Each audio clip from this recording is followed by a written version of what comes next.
Everyone, welcome back to the Whirling Circles Internal Martial Arts Podcast. I'm your host, Shawn Garcia, joined as always by Frank Allen. So, for those who are new to the show, welcome. For those who are returning, welcome back. Our show is talking about everything internal martial arts, but also anything related to martial arts, combat, fight systems, philosophy, all that kind of stuff. And today we're going to be talking about the connections and then maybe the non-real connections that have been drawn between some of the different Chinese philosophies, religions, specifically Daoism and Buddhism, and their influence and connection to the different Chinese martial arts. You know, were they part of the creation of these martial arts? How much influence do they have in these martial arts? And all that kind of stuff. I mean, you know, if we watch movies, of course, we see Buddhist monks being the heroes of martial arts, and kind of all the martial arts stemming from Shaolin Temples and the southern Shaolin and northern Shaolin Temples and all this kind of stuff. But we're going to go into all of that and more in this episode. So, Frank, how you feeling today?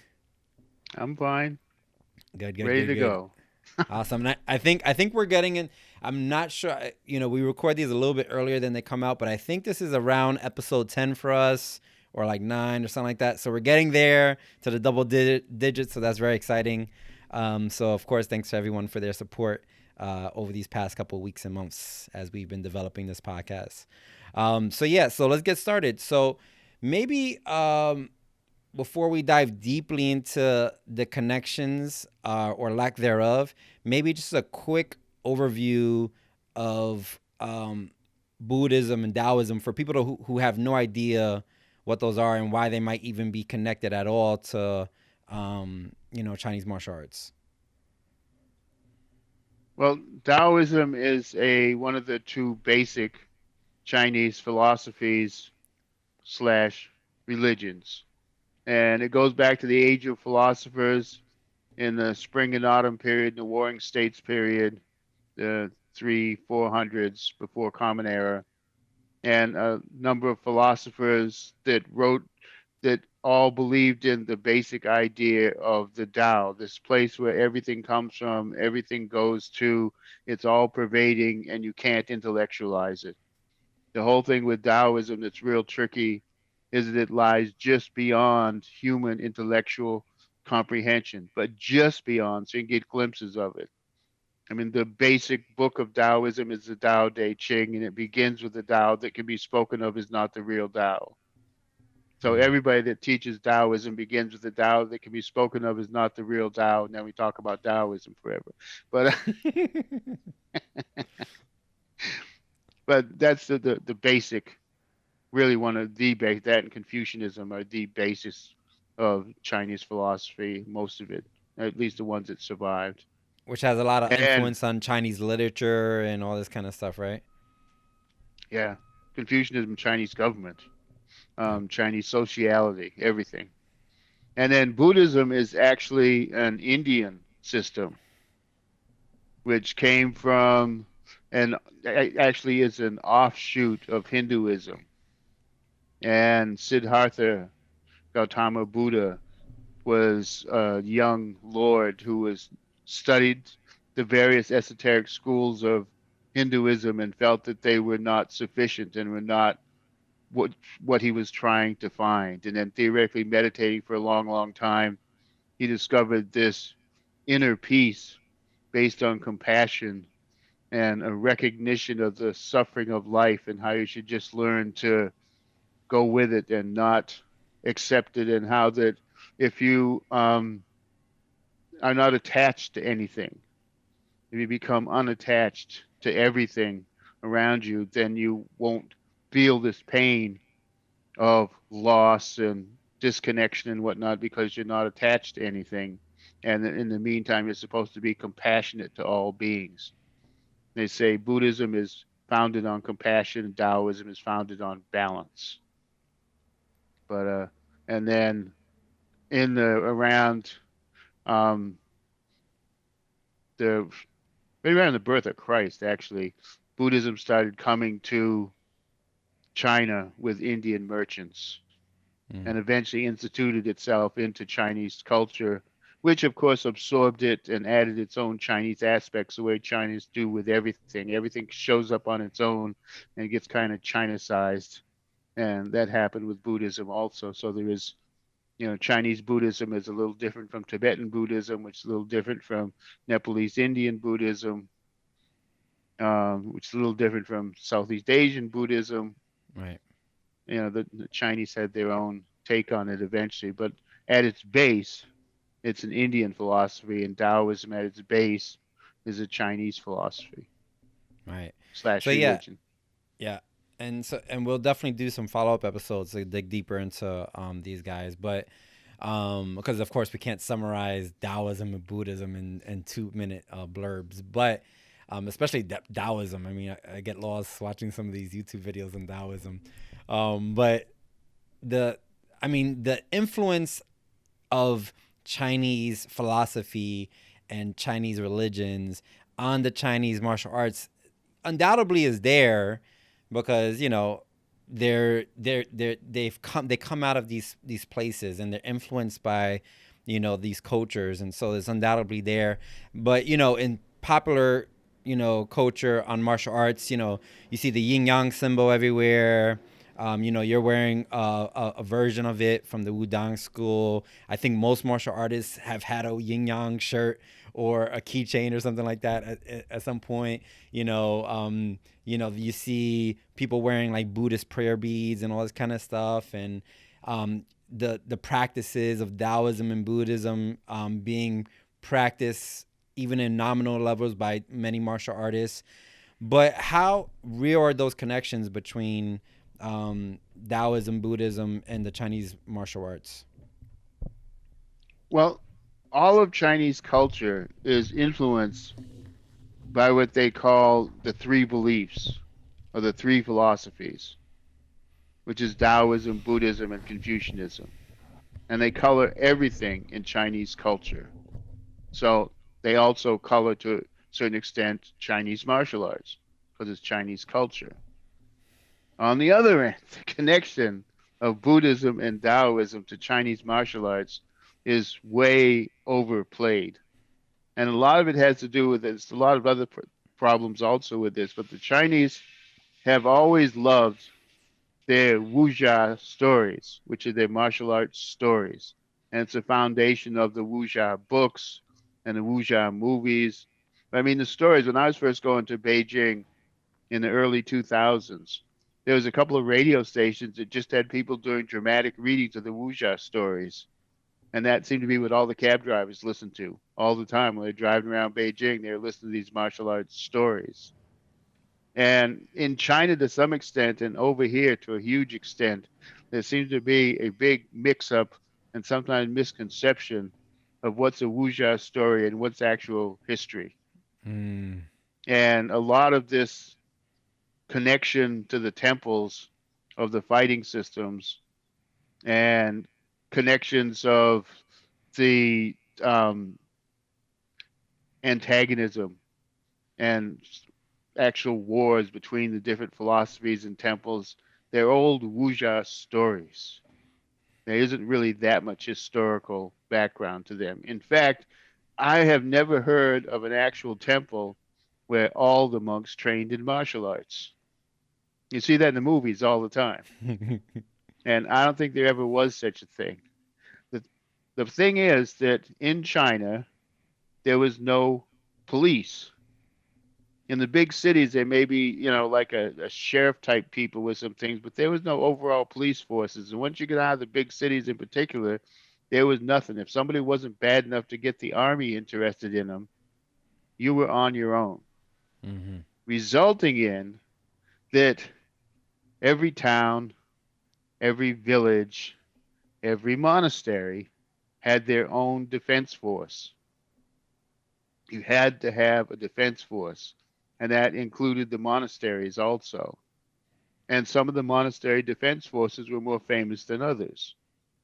Particularly the whole thing with Shaolin, number one, they were famous for their staff technique.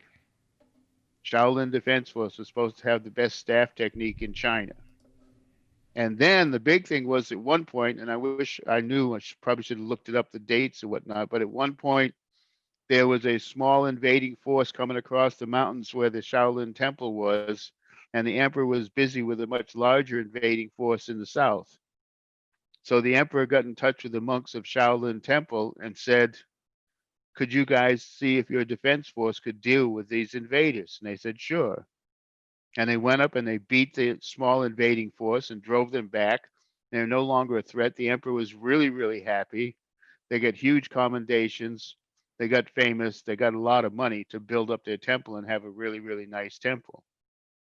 So they became really famous through that. And then on Wudang Mountain, particularly the Purple Palace Monastery, there's a lot of different monasteries on Wudang Mountain, but the Wudang Mountain monasteries in general, their defense forces were famous for their sword work. So they were noted that the best sword work came from the Wudang monasteries. So the staff from Shaolin, the sword from Wudang.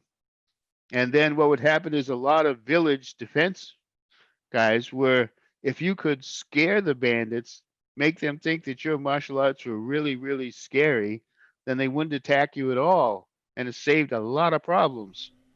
So a lot of them would claim that their basis was either from Shaolin or Wudang.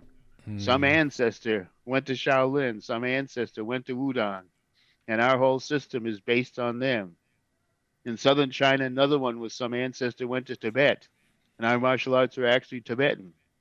Shaolin, Wudang, and Tibetan martial arts were scary. So a lot of times they wouldn't get attacked just from having that reputation.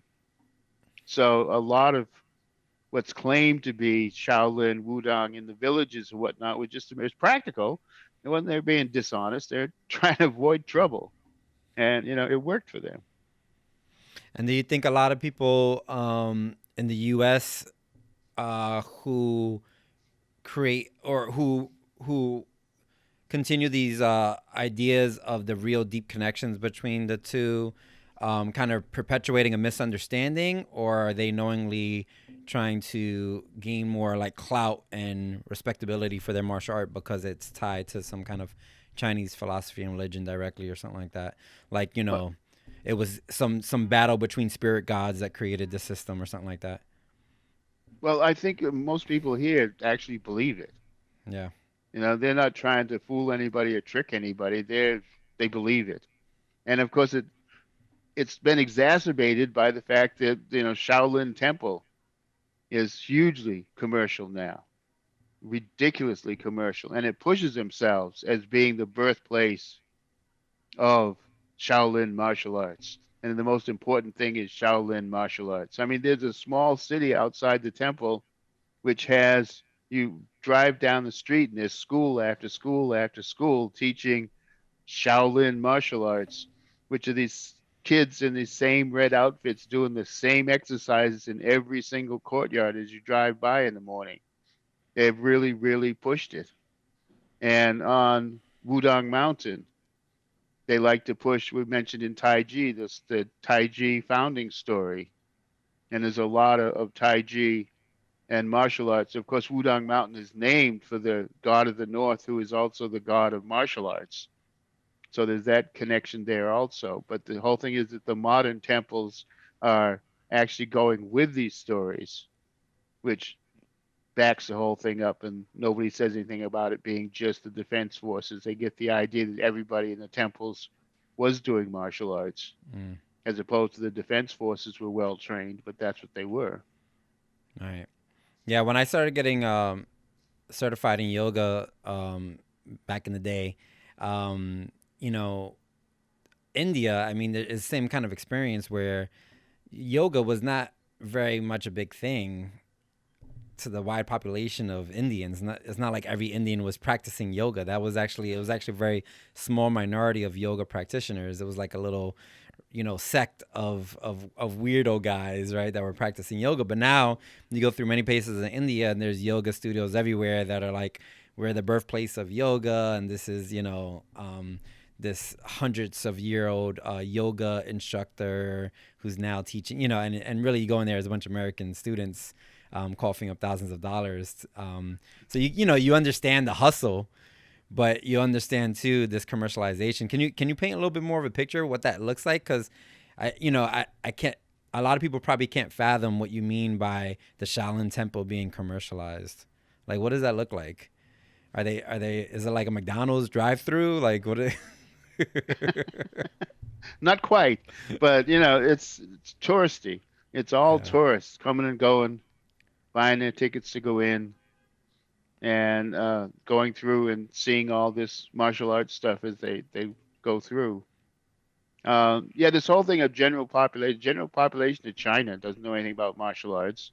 Mm. When we had been doing Bagua and Xingyi through the BP Chan for a little less than 2 years, all of a sudden William Chen School got asked to do a Chinese New Year's demonstration for the Chinese Businessmen's Association of Fairfield County, Connecticut. And he said to Chan, okay, you got to send your best people up there. So some of us were doing Bagua, some of us were doing Xingyi, and on the ride up there, we are like, "Oh, Chinese people, they're gonna know we suck, man. We've been doing this for less than 2 years. We're gonna be." And went up, we did our demos, and they were, looked like students less than 2 years, and they all came up to us and told us how wonderful we were. We're like, "Damn, these people thought we were wonderful. They don't know anything about martial arts. They're all Chinese, and they thought we were really good. They obviously don't know much about this. That's strange." So that was, our first inkling that all of China didn't know martial arts. Right. And yeah, when we're there now, we're with the family or we're with the friends or whatnot. They don't have anything to do with martial arts and they don't really care much about martial arts. It's a small segment of the population that's into it and a lot of foreigners. And yeah, it's like, you've got gift shops and schools and Shaolin's really, really commercial, and unfortunately, Chen Village is trying to go the same way as hard and fast as they can. And we're worried that maybe it'll happen on Wudong Mountain, but not yet. They seem to keep more of a religious thing together there, although they do also have numerous martial arts schools. But it's not one temple; it's a mountain with a whole bunch of different temples on it. Right. Right. So then I guess what are some more direct influences, maybe in the systems that you've learned over the years? Where can you see some more direct influences of these philosophies and religions? Um, Maybe not directly in the way that the system is practiced. I know Bagua and some of the other internals have a little bit more of a deeper connection, but things like the yin and the yang and understanding these core um, Chinese philosophies. What influence do you think it does? Like some tangible stuff that it does have on martial arts. Well, because Bagua is an offshoot of a system of studying the I Ching, the phenomenon of change. And it really does have these deep connections to studying change and manifesting change in physical movement. And Taiji Chuan, like I said, the Yang family invented it, and they said there's no spirituality or meditation in it, but they named it Taiji Chuan. The Taiji is what we call the yin yang symbol. That is the Taiji. And the basic philosophy from Wuji, which is nothingness, which would be an empty circle, comes Taiji, the balance of yin and yang. And from Taiji comes the eight changes. From the eight changes come the 64. From the 64 come everything else. It's a basic philosophy of how everything develops. And Taiji, of course, was called Taiji because it uses that empty and full, heavy to light, soft to not so soft, shifting back and forth all the time. That's why they called it Tai Chi Chuan, because there's an awful lot of, you've got your empty leg, you've got your heavy leg, you've got your shifting, you've got shifting to unbalance the other person. There's a lot of back and forth in Tai Chi. You can feel it, just this whole back and forth thing that goes on. And that's represented by the Tai Chi symbol, which is a basis symbol used in Daoist philosophy. And then in as far as Xingyi Chuan goes, almost anything in China that comes in fives will get related to the five elements. And as I said, Ji Feng actually set out to create five element fists to sit on top of his spear footwork. And so you have the creative and destructive cycles, and the whole philosophy of the five elements naturally fits into Xingyi, even though it's not necessary to know it to learn the techniques to fight with. It's there and it fits in with it. The same way anything that comes in eights in China gets related to the eight trigrams, or the eight basic patterns of change. So these basic fundamentals that are go throughout Chinese culture anyway, that also infiltrate themselves into the internal martial arts, as well as the internal martial arts, as far as like certain ones were related to the defense forces of their respective monasteries. Right. So there's those connections that were real.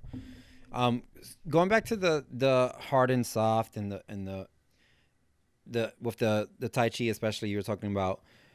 Um, Maybe we can break down a little bit more. Like when we're sometimes you'll hear martial artists saying, "Oh, this is very yang energy or very yin energy," or this is a yang movement. This is a yin movement. What are they saying? And could you describe those a little bit more? Yeah, first of all, there's no such thing as yin. It's yin. No G. Y-A-N. Yin. Yang. Anything that goes outward, upward is yang. Yin. Anything that comes inward and downward is yin. Yang. Anything that's hard and pushes on you. Yin. Anything that's soft and gives before you. In general, yin yang. Yang is light. Yin is dark. Winter is yin. Summer is yang. The sun is yang, the moon is yin. Everything can get put into this balance of yin and yang. But in martial arts, they're usually working on the idea an outward movement or upward movement is yang, and an inward movement or downward movement is yin. Right, and you can draw those connections a lot in different systems, because I mean, also this is like basic philosophy on movement and change, so it kind of makes sense that you'll find that in, you know, expressions of movement, especially when you're working with another body or with different energies and things like that. Yeah, exactly. Like I said, any movement, martial arts or otherwise. If it's out and up, it's yang. If it's in and down, it's yin. And there's always, if it pushes out, it's yang. If it gives inward, it gives before force, it's yin. Pushes against force, it's yang. I mean, a lot of this just gets really overplayed because of the stories, whatnot. I mean, you've got a whole series of Southern martial arts that claim their lineage to the people escaping from the Southern Shaolin Temple before the evil Manchus came south and destroyed it. The Hung Five Animal System was from Hung Si Quan, who escaped from the Southern Temple. The Wing Chun system from Nun Ying Moy, who escaped from the Southern Temple and then taught young Yim Wing Chun, the young lady. Fan Shi Yer escaped from the temple and went to Fujian and with his mother created Fujian White Crane. And and there are many people here and in China that believe that's the origins of those Mm. martial arts. Historically, there was no Southern Temple. It's strictly a wuxia story. There was no Southern Temple at all. But you've got all these martial arts claiming their lineage coming from the five ancestors who escaped from the Southern Temple before the evil Manchus came down and destroyed it. Right, trying to Yeah, gain that clout and that credibility. So you're saying there's pretty significant documentation that there was never a Southern Temple. yeah. There's the one Shaolin Temple that's still there. There was And no Southern Temple. yeah. And so I guess these systems is not taking away from these systems. It's just this history is kind of feeding into what you said, like, you know, that this old kind of tried and true philosophy, linking it to some old patriarch or some old spiritual connection, gives more credibility to a system in Chinese and Chinese culture, and then that manifested here in the U.S., where people just kind of perpetuate those stories and those ideas and things like that. Yeah, but it has nothing to do with their techniques. All right. Techniques, in fact, those three systems I mentioned, the techniques are really strong. They're really good fighting techniques, and they have really good training systems.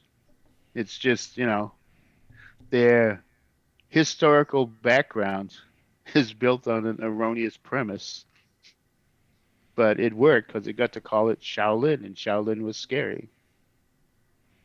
And in general, the Manchus didn't go south that much. The Mm. Southerners were where all the farmers were, and they figured that it wasn't that important a place. It was part of China, and they controlled it. And if anybody caused too much trouble, they would show up. But in general, they mostly ignored it. But it makes great stories to have the wonderful Han people standing up against the Manchus for the whole, 200 and some odd years that their dynasty lasted. And of course, it also fits in with the triad gangsters of South China claim lineage to the revolutionary groups that fought the Manchus. So that Mm. perpetuates his stuff also. Right. Right. That makes sense. So shifting back a little bit to something like Bagua, where we do have like the influence of the eight trigrams and all this kind of stuff. Um, how does that work into the way that the system is developed? So you have different palm changes. You have different elements, right? Water, wind, lake, all this kind of stuff. How does that influence the system? Well, for starters, it doesn't relate that much to the elements. It relates to the eight trigrams, which are the eight basic patterns of change, which have Right. water and fire and earth and heaven, but they're not relating to the elements. They're the basic patterns of change. The I Ching is a study of the phenomenon of change and trying to understand and work with the phenomenon of change. And there was that system that Dong Hai Chuan learned and then adapted into a fighting art. And he taught some of the foundations of the system to a few of his top students. But some of them he didn't. You have Bagua schools who say it has nothing to do with that because they come down from a lineage that it wasn't taught.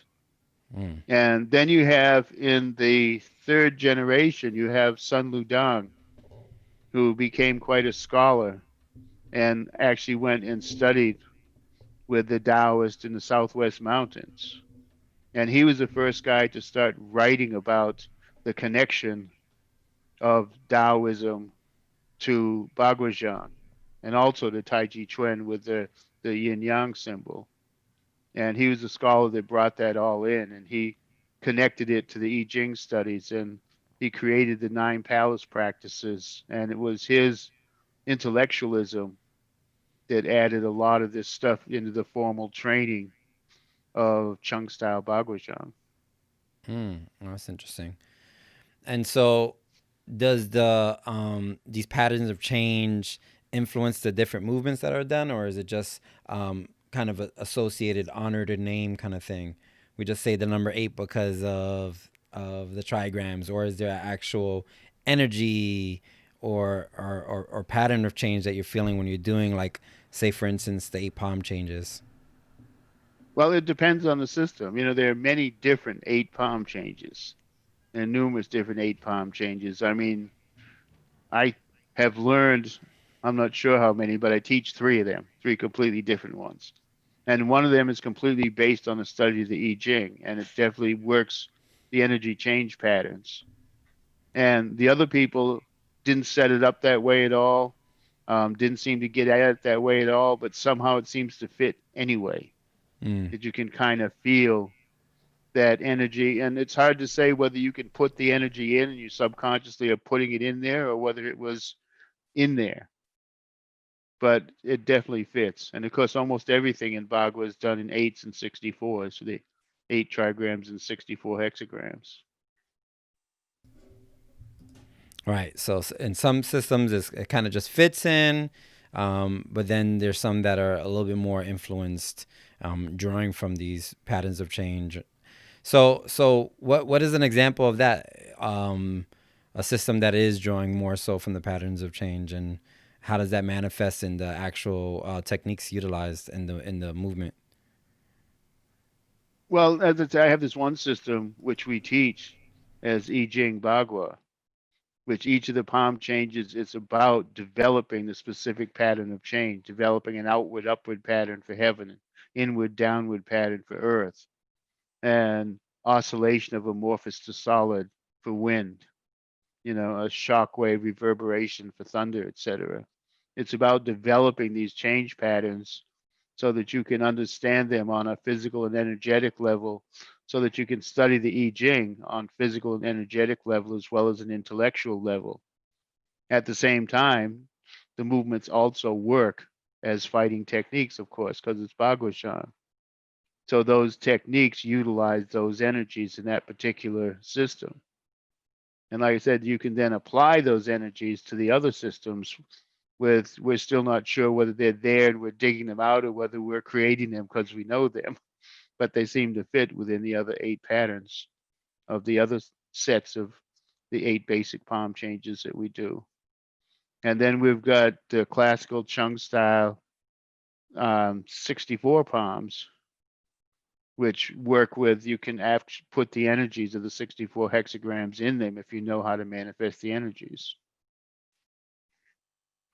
Becomes a vehicle for studying I Ching, although it wasn't necessarily designed that way. I think that's a great way to describe it. That really brings a lot of, in my mind at least, that last line you said brings makes a lot of sense of it all.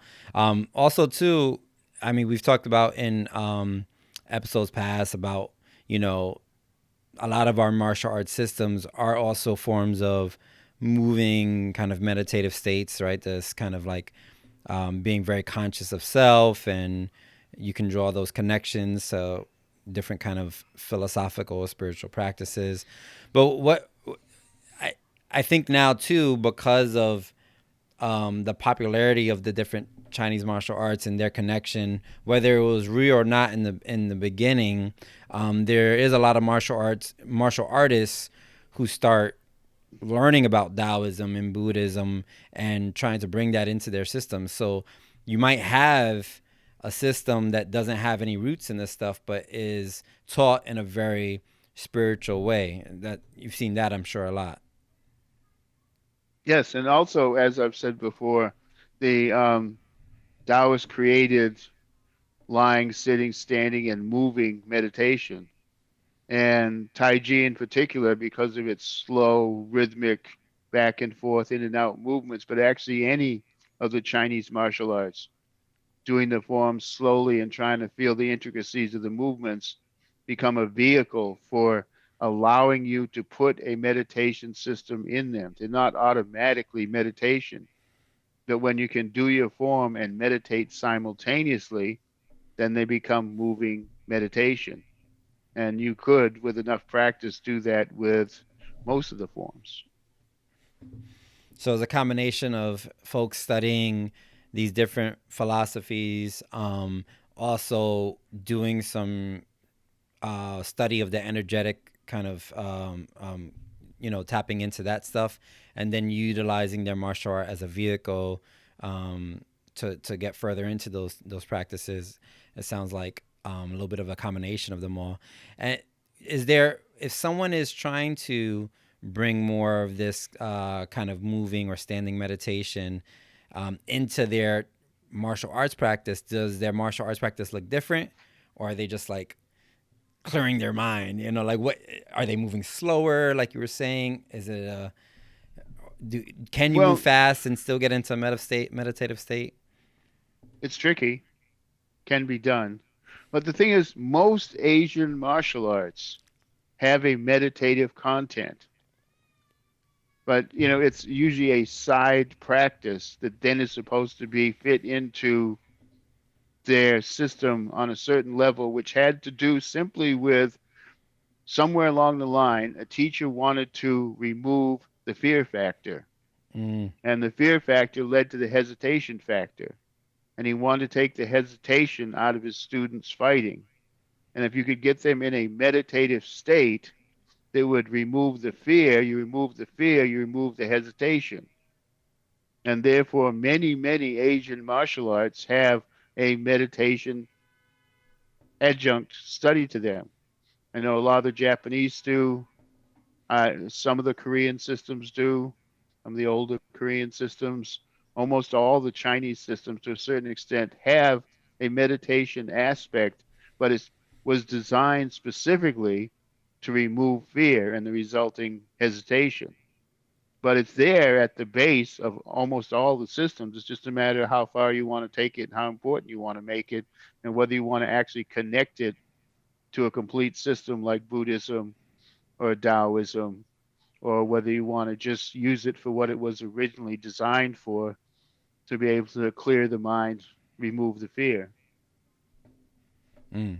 Yeah. Some of my older studies that I've done in Chinese martial arts, I remember doing things like qigong and meditation, and not really knowing what I was doing it for. I was like, oh, this is kind of cool. It feels nice.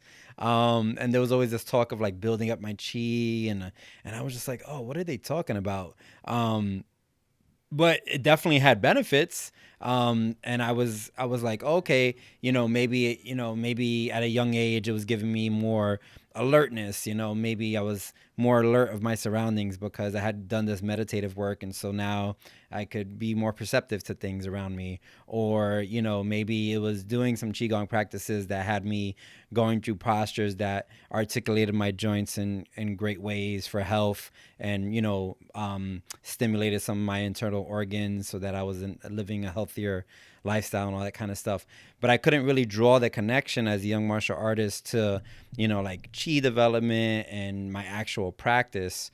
And I think maybe it was because I wasn't clearly understanding the separation between some of these things, and I was thinking that they all were kind of like magically connected, and one day I would figure out the magic answer. Someone would give me the magic, and I'm like, oh, I'm a real martial artist now. So And what? then you discover Yeah, you discover there's no magic. There's just hard work. yeah, exactly.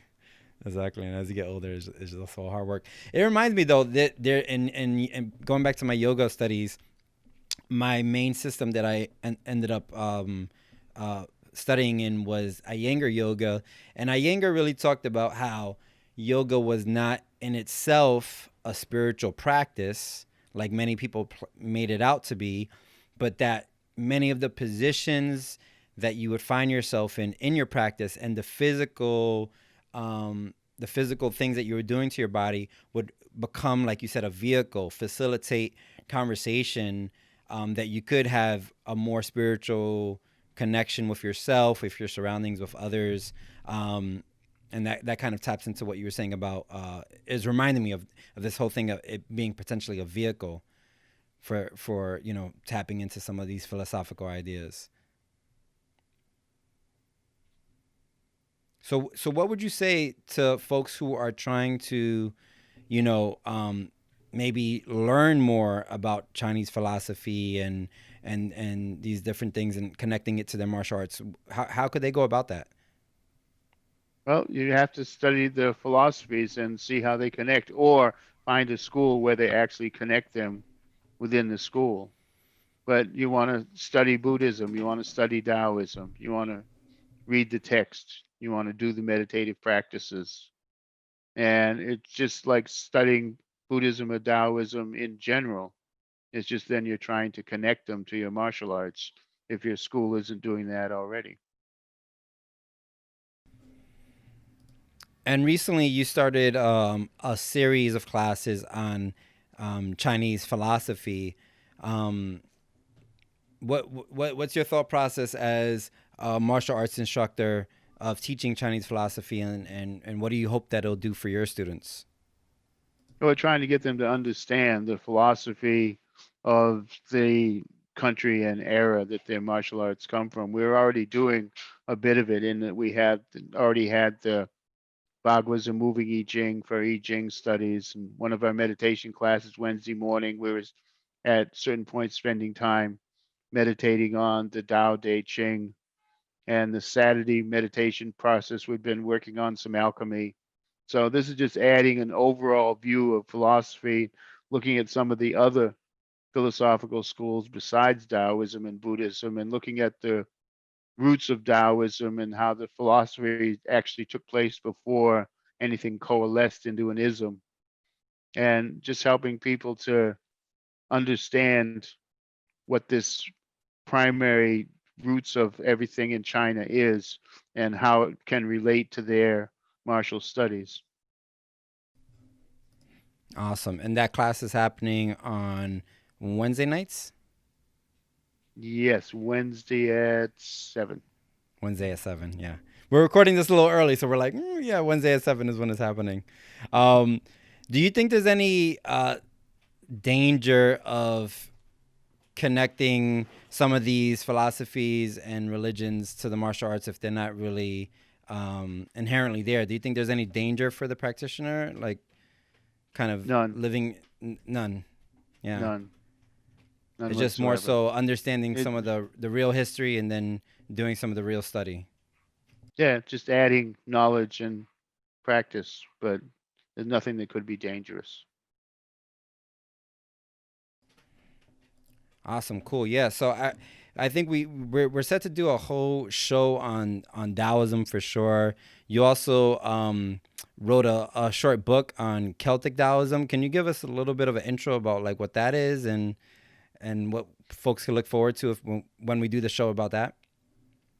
Well, Celtic Taoism is sort of our house philosophy as the Wudang Physical Culture Association, and it's making a comparison of Taoism and the spirituality of the Celts, both of which were based on following the cycles and patterns of nature, and then the difference between the Taoist concept of quietism and a small emotional range, and the Celtic idea of a huge emotional range of blowing everything out to the edges, but how both systems are about balance. So it's just a matter of a small circle balance or a big circle balance.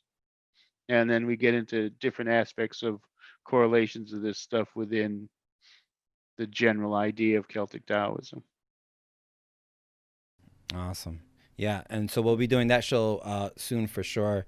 Um, but one final thing I forgot to ask: as a martial artist and someone who's been in combative sports, has there been something that the study of Chinese philosophies has done for you outside of you know from a historical perspective? Has it done anything for your fighting game? Has it helped you become a better teacher? Anything like that?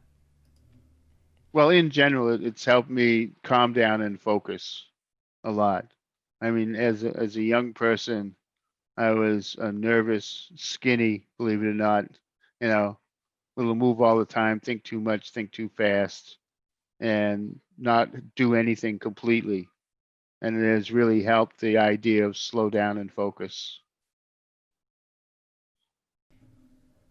And then as a teacher, do you like identify if a student has a certain type of energy and you want to give them a different kind of energy in their training to balance them out? Is that stuff that you think through as a teacher? One of the basic principles of Taoism is you have to recognize your own nature and work with it. And as a teacher, you have to recognize the student's nature and work with that. You don't want to try to create little clones of yourself. That's not teaching. That's not even looking for students. That's looking for followers. You know, leader follower is a whole different relationship than student teacher. And a student teacher relationship is supposed to be that you help people develop who they are, not try and turn them into you. So in that process, do you feel like you apply some of these Chinese philosophies in helping students in their journey? Absolutely. Awesome, cool. Yeah, because I mean I could imagine someone coming in with a nervous kind of energy, like you said, as a young person that you had, um, and entering in a martial arts class, and you know, instructor helping facilitate them finding more balance and finding more, tapping, bringing down that nervousness through the physical practice, incorporating some of these philosophical ideas. Yeah, but also if you work with what they have. Along the way, a nervous person often has fast twitch reflexes, which is really good for fighting. And Mm-hmm. you teach them to use what they have, and as they use what they have and become more confident in themselves, then they're more likely to start to calm down and relax. Mm, mm.